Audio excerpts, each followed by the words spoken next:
कि find AP is two terms are given. कभी कभी होता है कि आपको 15 टर्म दिया है, 7 टर्म दिया है, एंड फिर आप दोनों टर्म से क्या करते हो कि दोनों टर्म से सॉल्व करके आप पूरी एपी निकालते हो। तो इस कैटेगरी के क्वेश्चन अगर हमने सिमिलर कर लिए तो क्या होगा, ये वीडियो देखने के बाद ये कैटेगरी आपकी कभी गलत नहीं हो सकती, इसकी लिख के ले लो। वैसे तो बहुत ही सिंपल लेसन है, बट इसमें ना थोड़े थोड़े बेसिक हम लोग क्या करते हैं, कैटेगराइजेशन करना भूल जाते। मतलब एग्जाम में अगर आप अच्छे से एनालाइज करोगे तो आपको कुछ कैटेगरी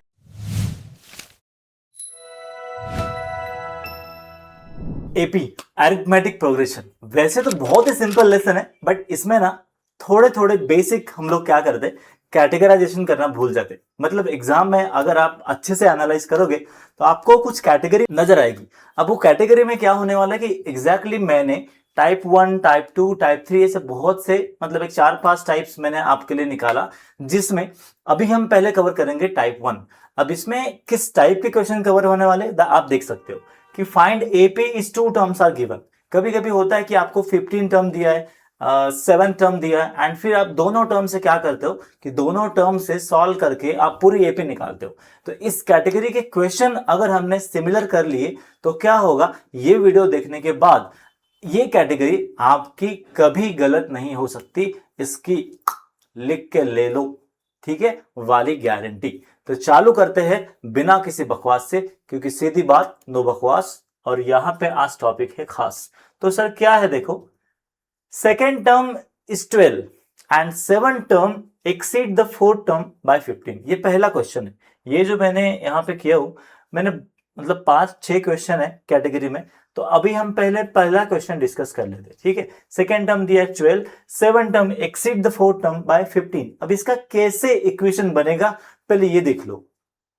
थोड़ा मैं इसको इधर कर लेता हूं, ठीक है सर। अब मुझे पता है कि मुझे क्या दिया है सेकेंड टर्म, तो सेकेंड टर्म मतलब क्या होता है सर, a2। ये कितना होगा सर, 12।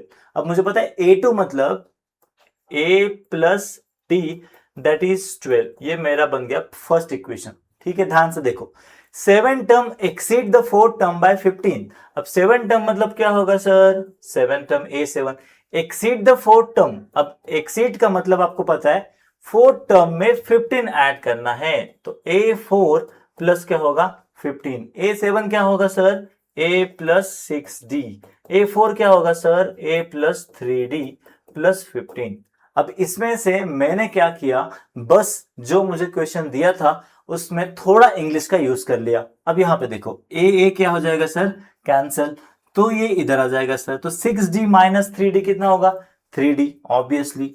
अभी 3d इक्वल टू 15, तो सर d कितना बचा, d कितना बचा, 5 बचा। मतलब मुझे समझ गया कि अगर इस कैटेगरी के क्वेश्चन है तो कोई भी दो इक्वेशन हमेशा हमें मिलेंगे। अगर दो इक्वेशन हमें मिलते हैं तो पहले हमें d मिलेगा और फिर उसके बाद में इक्वेशन में पुट करके d की वैल्यू हमें क्या मिलेगा, a मिलेगा। अब देखो कैसे, ठीक है। अब इसमें हम पुट कर देंगे सर, तो a प्लस डी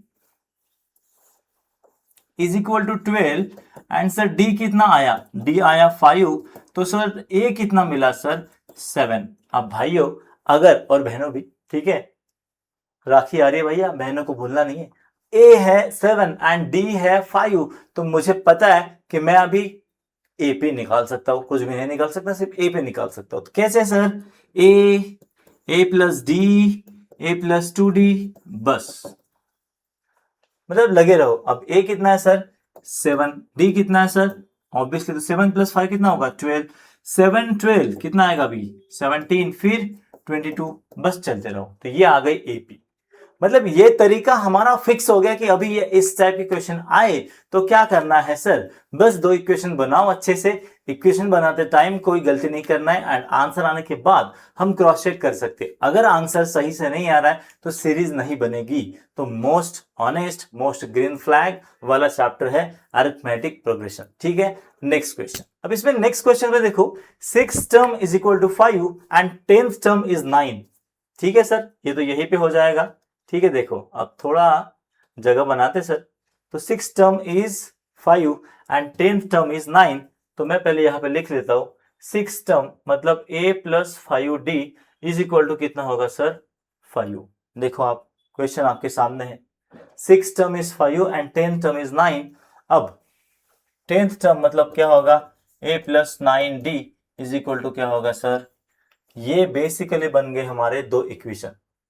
एपी आ सकती है, देखो दो इक्वेशन है, अब क्या करना पड़ेगा सर, सर यहां पे अगर ऐसे दो इक्वेशन है तो हम सब्सट्रैक्शन करेंगे सर। कैसे सर, क्योंकि ए कॉमन है, जब हम सब्सट्रैक्शन करेंगे तभी वो गायब हो जाएगा। ठीक है, आप देखो सब्सट्रैक्शन क्या मिलेगा, ए गायब, 5d माइनस 9d कितना होगा, -4d, 5 माइनस 9 -4, डी की वैल्यू -4 बाय -4, डी मुझे मिला 1। सेम पैटर्न है, इसलिए मैं कैटेगरी में इस लेसन को सिंप्लीफाई करने के लिए आपके तरफ पहुंचा रहा हूं, पकड़ के रखो। डी की वैल्यू 1, अब सर ए कितना आया, ए प्लस 5d मतलब 5, तो सर ए प्लस 5, क्योंकि सर डी तो 1 है, तो ए कितना आया सर 0। अगर मेरा ए 0 आ रहा है एंड डी 1 आ रहा है तो सीरीज क्या बनेगी सर, चलो निकालते हैं। ए प्लस डी, ए प्लस 2d, ए कितना आया 0, ए प्लस डी 1, बस ऐसे ही आएगा भाई साहब, मतलब 0 1 2 3। समझ में आ रहा है, तो ये बन गई सीरीज। अब दो क्वेश्चन से आपको आइडिया आ गई होगी कि सर क्या बताने की कोशिश कर रहे, कि जब भी ऐसे टाइप के क्वेश्चन दिए होंगे हमें कैटेगरी बनाना है दो इक्वेशन की। दो इक्वेशन बन गई, अब दो इक्वेशन बनने के बाद डी मिलेगा, उसके बाद ए मिलेगा, दिमाग में फिट कर लो भाई साहब।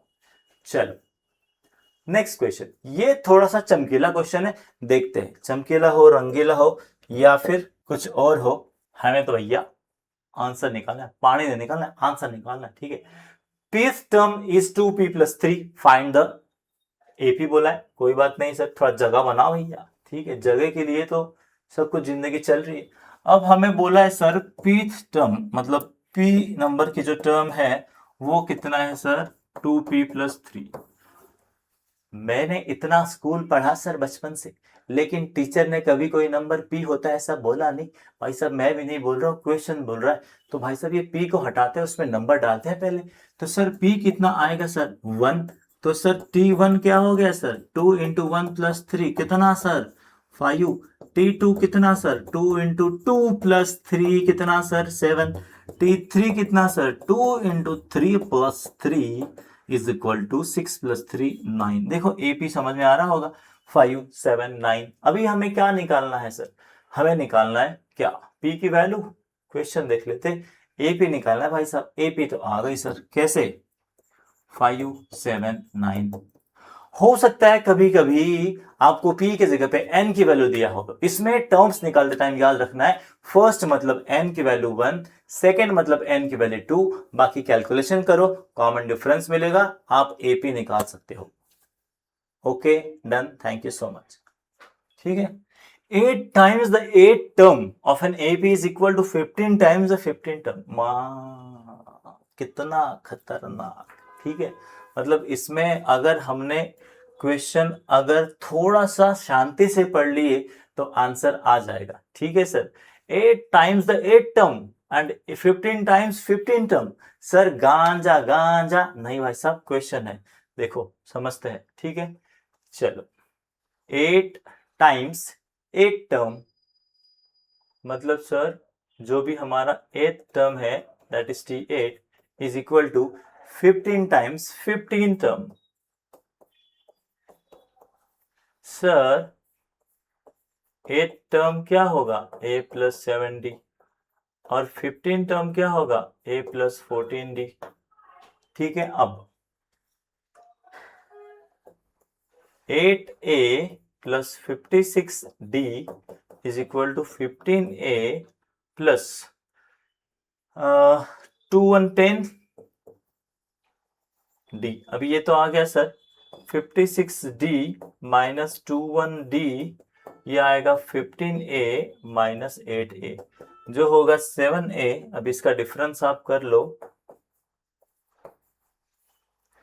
4 5 और 1 5 4d।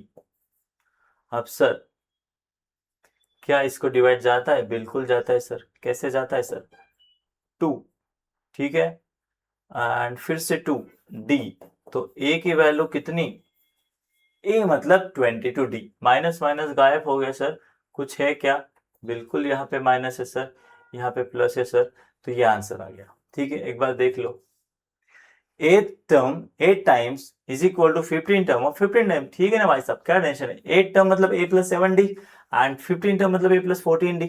इक्वल कर दो, a निकाल लो। अब इसके बाद क्या करना है सर, थोड़ा क्वेश्चन देख लेते भाई साहब। Find the 23 term. सर इतना ही दिया है, बिल्कुल इतना ही दिया है। तो भाई साहब 23 या 23rd टर्म कैसे निकालते sir. T23 is equal to a plus 22d। भाई साहब मुझे तो पहले ही वैल्यू पता है कि 22d मतलब a, नहीं सर, 22d मतलब माइनस a। मैंने ऐसा क्यों किया, क्योंकि सर यहाँ पे लिखा है, तो देखो a माइनस a, आंसर कितना आया, 0। ठीक है, थोड़ा क्वेश्चन पढ़ते टाइम अपने आप को योगा से ही होगा, थोड़ा डीप ब्रीथ लो, समझो क्वेश्चन को एंड उसको बस इंग्लिश का मैथ्स में कन्वर्ट करो, आंसर आ जाएगा। एपी है, इसमें नहीं गलत होना चाहिए किसी का भी, क्योंकि सिंपल लेसन है और स्कोरिंग लेसन है। समझ में आ रही बात, थैंक यू सो मच। अब देखो आगे, 5वां question, determine the AP whose third term is 16। oh my god, ये आ गया 16। 7th term exceed the 5th term, फिर से वही नाटक, 7th term exceed the 5th term by 12। a plus 6d is equal to a plus 4d plus 12। ठीक है भाई साहब, ये पहला इक्वेशन आ गया मेरा। ये दूसरा इक्वेशन, अब इसमें क्या करेंगे सर, ए गया पानी में, 6d minus 4d, 2d is equal to sir 12d is equal to 6। तो d मिला 6, तो a कितना आएगा sir, a plus 2 into 6 is equal to 16। a कितना आया सर, 4, है ना, सिंपल है ना। पहले d निकाल लो, फिर वही a निकाल लो, a और d आया तो a plus d, a plus 2d, बस सीरीज बनाते जाओ। तो ये थी कैटेगरी जिसमें हमने पढ़ा, अगर 2 टर्म दिया है या फिर कोई nth टर्म p टर्म ऐसा दिया है तो एपी कैसे निकाला जाए, ऐसे निकाला जाए। छोटे छोटे वीडियो में सिंप्लीफाइड वर्जन में आपके लिए ला रहा हूं।